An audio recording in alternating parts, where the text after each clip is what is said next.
Hi Jamie, how are you? Yeah, I'm good, thanks. How you doing? Yeah, I'm doing amazing, thank you. So, for those who are cozied up at home and watching and don't know, can you give us the birth story of Jammidodger? Oh, okay. So we have to go back quite a while, which makes me feel a little bit old. So it was 2011, and I just figured out I was trans, and YouTube had been such a source of comfort for me throughout that realization stage of my journey, and just seeing other people online and kind of realizing I wasn't alone was super helpful. So I kind of wanted to do something myself. But at the same time, I was also like, hey, I want to document how my voice changes on testosterone. So I decided to set up a YouTube channel, called it Jammidodger. Didn't think it would become anything. And it just kind of grew from there and became what it is now. As well, your book, The T in LGBT, it is incredible and it's done so Like, successfully. Could you give me a rundown of your book, The T in LGBT, and its origin story? sure. So the book it's like half self-help guide, half memoir of my own journey.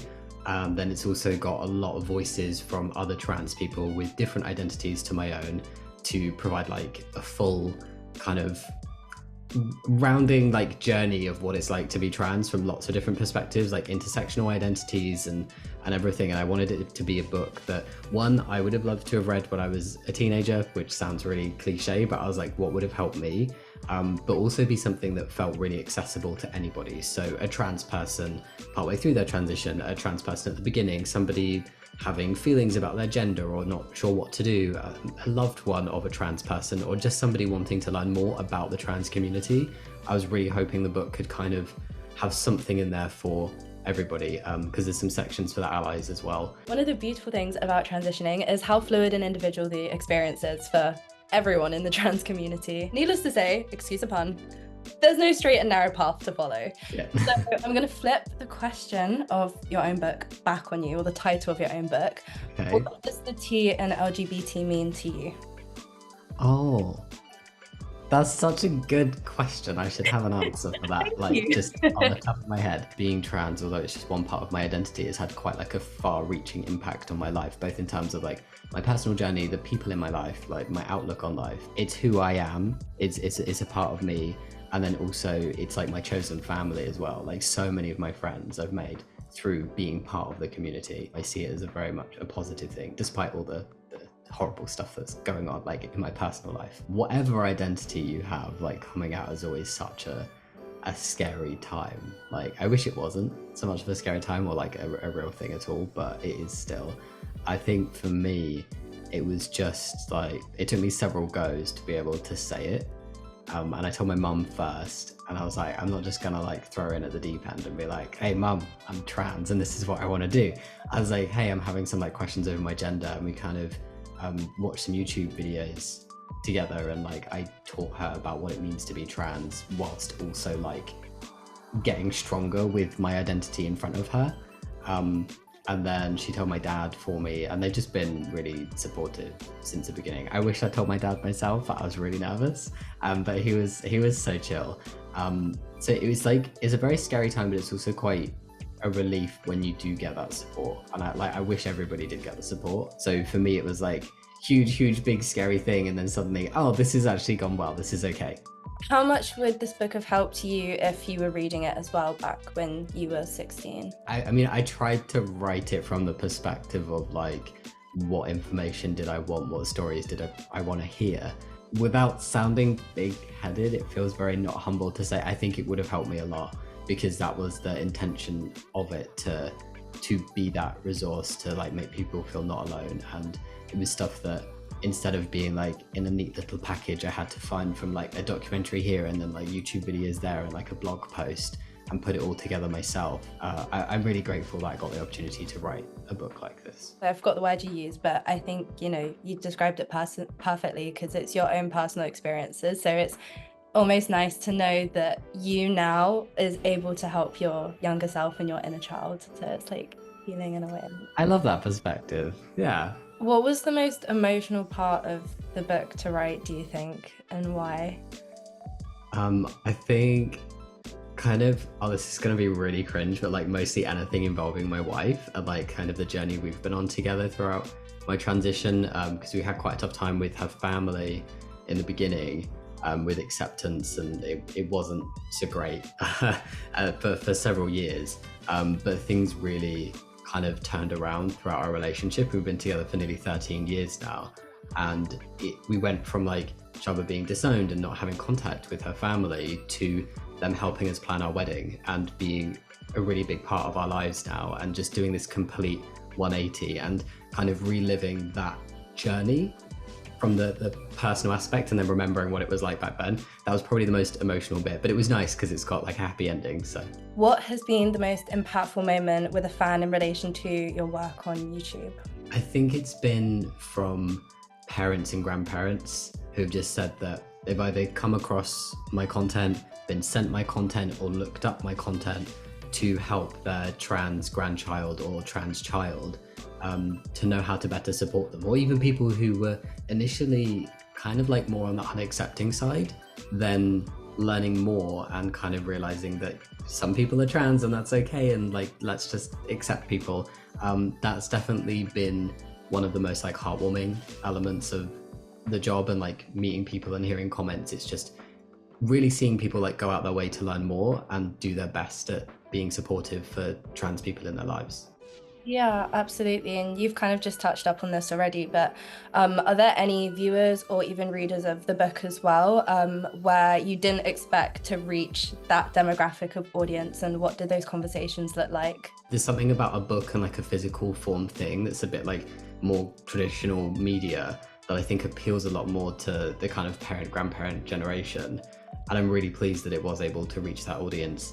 I've had a couple messages from people who said they really didn't know anything, and they'd kind of been swayed a bit by the really horrible like headlines in the news, but they wanted to read about it. Like we did some book events in the States, and we had a couple people say that it was the first time that they'd ever been like fully out and in a room full of other like trans people, and I'm really pleased that it was able to have that reach and we could create those spaces.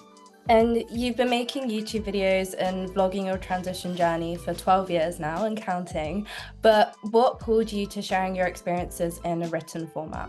So I always wanted to write a book. It was like, I was one of those kids that was like, I'm gonna write a book when I'm older, and I would constantly just write the worst little stories ever.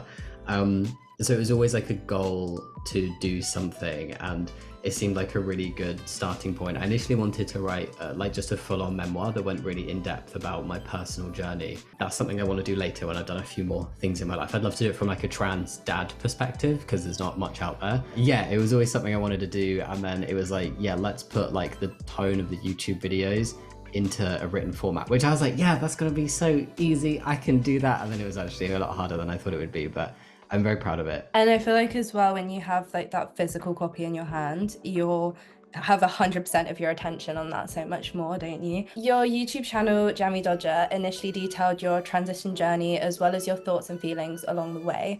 But somewhere along the line, you began to do more informative explainers as well, you know, for the trans community as a whole, as well as your personal experiences based off of that. But I'm just really interested to hear from your perspective. Why is it so important that you share the social and political insights of the trans community rather than just sharing it from your eyes? Partly it started off like a little bit selfishly, because it just became like an end point to what I could talk about from my personal perspective and like my personal journey. You know, I can't like make 20 videos about one surgery that I've had.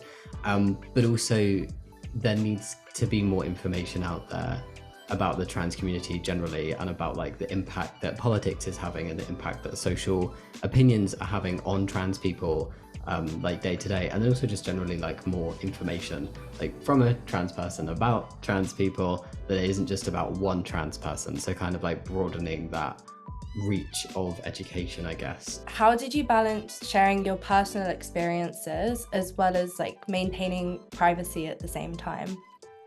Really badly, to be honest. Because it was never meant to be anything. It was a bit of a surprise that the channel grew at all.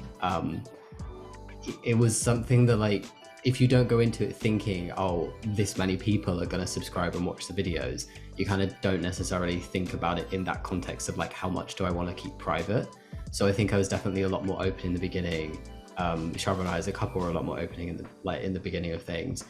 But now it's just like, communication and like this boundary of, it feels like being trans is such a huge part of my life and our lives as a couple, but that's just because it's what we put out online. There's like so much that we have in our lives offline that people don't see. But it's really important to have that distinction. So we're better at it now, but it was not, it was a difficult thing to kind of learn the balance between and where that boundary was. Yeah. Oh wow. How long were you uploading on YouTube before you started to really feel that shift and just to be more conscious of what you're putting out online?